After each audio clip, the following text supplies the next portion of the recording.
ओम नमो भगवते वासुदेवाय नमः।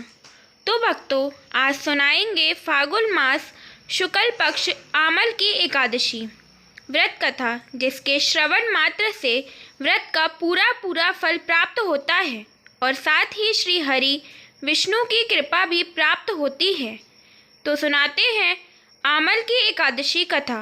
भगवान विष्णु की जय, माता लक्ष्मी की जय। भगवान श्री कृष्ण बोले, हे धर्मराज, अब मैं तुम्हें फागुन शुक्ल पक्ष एकादशी व्रत की विधि और महात्म बताता हूँ। ध्यान से सुनो। त्रेता युग में एक दिन महान राजा मानदाता ने वशिष्ठ जी से पूछा कि हे द्विजश्रेष्ठ, यदि आपकी मुझ पर कृपा दृष्टि हो तो किसी ऐसे व्रत को बतलाइए जिसको करने से मेरा कल्याण हो सके। महर्षि वशिष्ठ बोले, हे राजन, मैं तुम्हें सब व्रतों से उत्तम और अंत में मोक्ष देने वाले आमल की एकादशी के व्रत का वर्णन करता हूँ। यह एकादशी फागुन मास के शुक्ल पक्ष में होती है। इस पवित्र व्रत के करने से समस्त पाप नष्ट हो जाते हैं। इसका पुण्य 1000 गौदान के फल के बराबर होता है तथा इस व्रत को करने वाले अंत समय विष्णु लोक को जाते हैं। अब मैं आपसे एक पौराणिक कथा कहता हूँ। ध्यान पूर्वक सुनिए। कथा। एक वैदिश नाम के नगर में ब्राह्मण, क्षत्रिय, वैश्य और शूद्र चारों वर्ण आनंद सहित रहते थे। उस नगर में सदैव वेद ध्वनि गूंजा करती थी तथा वहाँ दुराचारी तथा नास्तिक कोई भी नहीं था। उस नगर में चैत्ररथ नाम का चंद्रवंशी राजा राज्य करता था। वह अत्यंत विद्वान तथा धार्मिक प्रवृत्ति का था। वहाँ कोई भी व्यक्ति दरिद्र व लोभी नहीं था। सभी नगरवासी विष्णु भक्त थे और एकादशी का व्रत किया करते थे।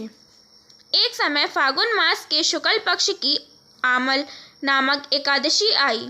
उस दिन राजा, प्रजा तथा बाल वृद्ध सबने हर्ष पूर्वक उस एकादशी का व्रत किया।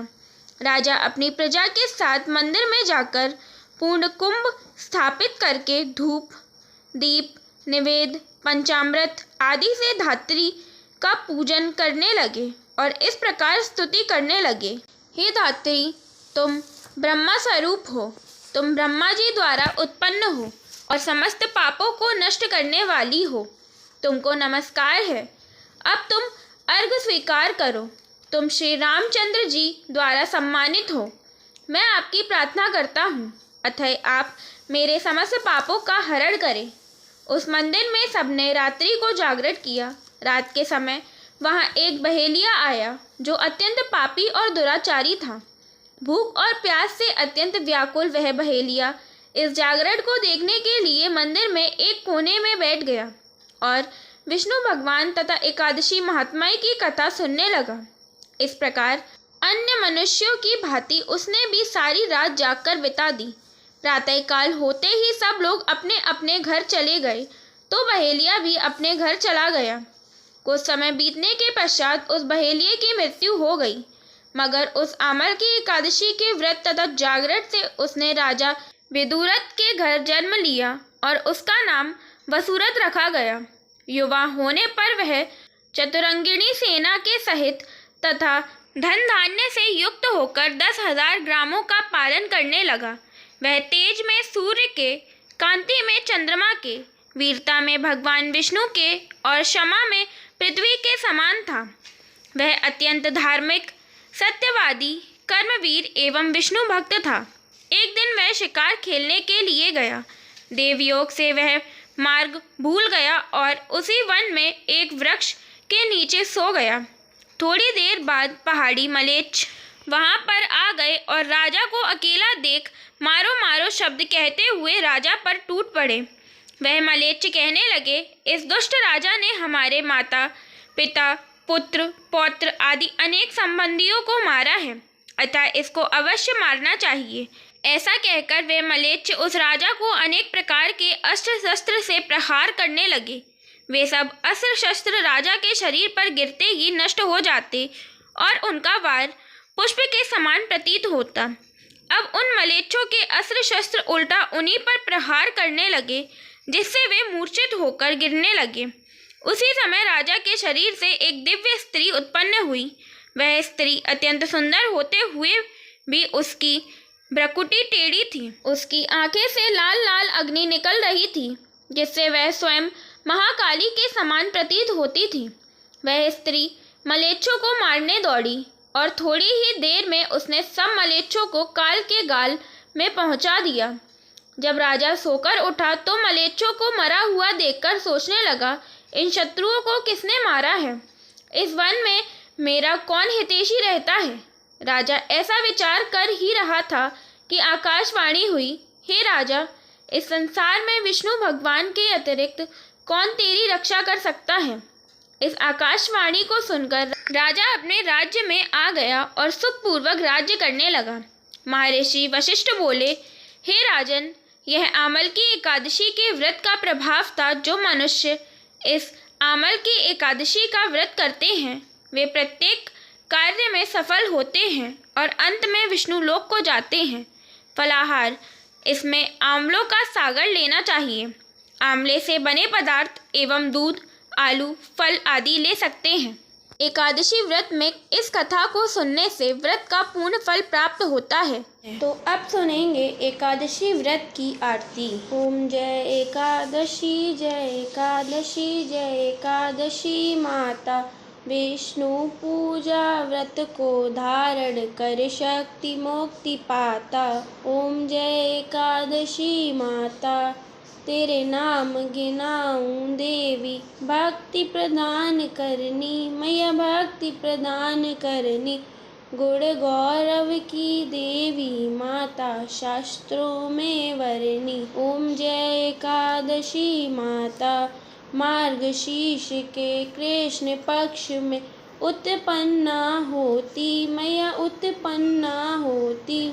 शुक्ल पक्ष में मोक्षदायिनी, पापों को धोती। ओम जय एकादशी माता, पुष मास के कृष्ण पक्ष की सफला नाम कहे मैया, सफला नाम कहे। शुक्ल पक्ष में होए पुत्रदा, आनंद अधिक रहे। ओम जय एकादशी माता, नाम षट तिला माघ मास में कृष्ण पक्ष आवे मैया, कृष्ण पक्ष आवे। शुक्ल पक्ष में जया कहावे, विजय सदा पावे। ओम जय एकादशी माता, विजय फागुन कृष्ण पक्ष में शुक्ला आमल की मैया, शुक्ला आमल की। पाप मोक्षनी कृष्ण पक्ष में चैत्र मास बल की। ओम जय एकादशी माता, चैत्र शुक्ल में नाम कामदा, धन देने वाली मैया, धन देने वाली। नाम भरूथनी कृष्ण पक्ष में वैशाख महावाली। ओम जय एकादशी माता, शुक्ल पक्ष में होए मोहिनी, अपराजेठ कृष्ण पक्षी मैया, अपराजेठ कृष्ण पक्षी। नाम निर्जला सब सुख करनी, शुक्ल पक्ष रखी। ओम जय एकादशी माता, योगिनी नाम आषाढ़ में जानो, कृष्ण पक्ष वरनी मैया, कृष्ण पक्ष वरनी। देव शयनी नाम कहायो, शुक्ल पक्ष धरनी। ओम जय एकादशी माता, कामिक श्रवण मास में आवे, शुक्ल पक्ष कहिए मैया, शुक्ल पक्ष कहिए। श्रावण शुक्ल में होए पुत्रदा, आनंद से रहिए। ओम जय एकादशी माता, अजा भाद्रपद कृष्ण पक्ष की पर्वतनी शुक्ला मैया, पर्वतनी शुक्ला। इंद्रा आश्विन कृष्ण पक्ष में व्रत से भव सागर निकला। ओम जय एकादशी माता, पापा कुंशा है शुक्ल पक्ष में, पाप हरन हारी मैया, पाप हरन हारी। रमा मास कार्तिक में आवे, सुखदायक भारी। ओम जय एकादशी माता, देवोत्थानी शुक्ल पक्ष की, दुख नाशक मैया मैया, दुख नाशक मैया। लौंद मास की करूँ विनती, पार करो नैया। ओम जय एकादशी मैया, शुक्ल लौंद में होए पद्मिनी। दुख दारिद हरनी मैया, दुख दारिद हरनी। परमा कृष्ण पक्ष में होती, जन मंगल करनी। ओम जय एकादशी माता, जो कोई आरती एकादशी की भक्ति सहित गावे मैया, भक्ति सहित गावे। जन रघुनाथ स्वर्ग का वासा, निश्चय वह पावे। ओम जय एकादशी माता, ओम जय एकादशी, जय एकादशी, जय एकादशी माता। विष्णु पूजा व्रत को धारण कर, शक्ति मुक्ति पाता। ओम जय एकादशी माता। बोलिए लक्ष्मी नारायण की जय। जय श्री हरि। राधे राधे।